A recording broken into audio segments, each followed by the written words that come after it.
Welcome to the Unity Church of the North Shore, located in Evanston, Illinois. The vision of our church is to create a ministry that brings the Christ principle of truth to the world, fostering peace and prosperity for all humanity, one person at a time. Today's lesson is formatted for YouTube and is in two parts. The lesson is titled Exploration of Consciousness, Part 1. Allow me to introduce Reverend Ken Williamson. Hello and welcome. Thank you for joining me in the exploration of consciousness. I so badly want to share with you an insight that I have about our oneness and our diversity. I know that we appear one way in the world. We appear to be different and separated from all else. And yet there is only one reality. There is only one consciousness. There is only one heartbeat. There is only one love. And this love has a depth and a breadth to it that amazes us, astounds us, and oftentimes confuses us. There have been over the millennium people who have reflected, mystics who have talked about and explored the possibility of an expanded consciousness of the one. In fact, all poetry begins to point in the direction of this mystical marriage of oneness between that which we call the I and that which we call the other. And that it is seamless through that which we call time and space. One of my favorite poets, Langston Hughes, talks about it in a very earthy way, and yet it points to a deeper reality. Let me share with you. He talks about it in The Negro Speaks of Rivers. I've known rivers. I've known rivers ancient as the world and older than the flow of human blood and human veins.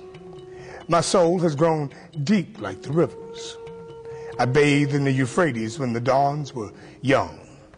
I built my hut near the Congo and it lulled me to sleep. I looked upon the Nile and raised the pyramids above it. I heard the singing of the Mississippi when Abe Lincoln went down to New Orleans. And I've seen its muddy bosom turn all golden in the sunset.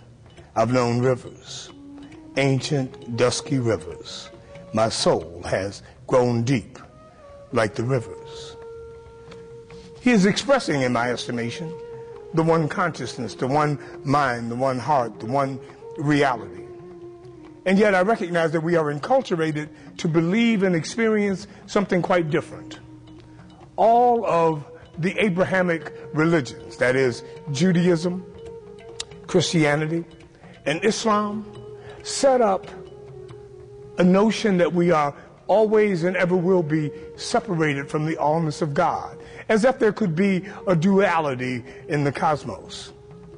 And this duality begins to show up in our individual lives, but we are even divided from ourselves. The feminine and masculine qualities that all of us embrace seem to be at odds and in a tension-filled relationship with one another. One trying to overcome and suppress the other. And yet, we are made up of these two aspects, and we cannot escape it. And this invades all of our cultural understandings, even if you are not religious. It invades our governmental policies. It begins to talk to us about how we view economic circumstances. Indeed, today, in this very moment, we are experiencing in the external what appears to be lack. And yet there can be no lack in the allness of God. There is an abundant supply that is equal to the demand that is made upon it. And yet, if we believe that there is lack, then what we are able to do is project on the screen of our lives the appearance of that lack. And then we are satisfied that we were correct. Now, science teaches us this at the quantum level. It is known and has been known for many years now that the experimenter in the laboratory affects the experiment. In other words, when we begin to enter into the realm where we are observing a phenomena, it is no longer the same that it was prior to our invasion of that space, because the experimenter and the experiment are the same. And so it is a projection of consciousness. It is what we believe that is showing up in a very concrete way, or that which appears to be concrete. And so whatever it is that we adhere to and believe, we find proof of it in our lives in a concrete way.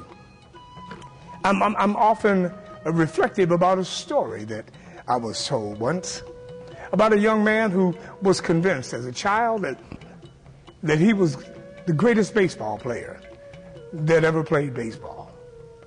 And so he was in his backyard, and he had his bat in his hand and his baseball, and he would throw the ball up, and he said, "I am the greatest baseball player in the world." And he would swing, swoosh, strike one, he missed.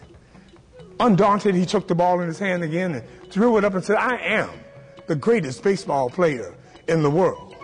Swoosh, and he missed. Still undaunted, he tries yet once again to throw the baseball up in the air, and he swings and he misses. Further undaunted, he says, "What a pitcher." You see, the reality of him missing the ball didn't change his estimation of himself as a complete and total success as a baseball player. He simply changed his point of view and decided that rather than being a great batter, he was a great pitcher. And the reason that he couldn't hit the ball is because he was such a great pitcher. The ancients would say, "I am what thou art, and thou art that which I am." That whatever it is that I observe out there is really myself reflected back to me. If we take that a step further and begin to look at the conditions of our lives, and if there are things showing up or people showing up that we don't care for, we can always change the landscape by beginning to change our mind.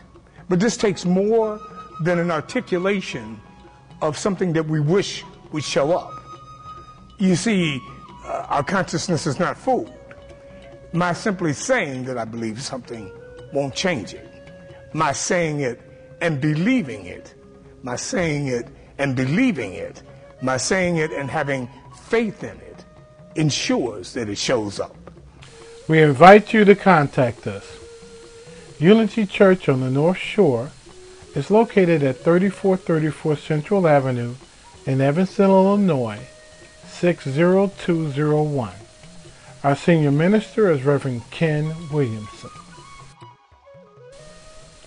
The phone numbers to the church as well as to our prayer lines is displayed on the screen. If you'd like to visit us on the web, our web address is www.unityns.org. We look forward to serving you.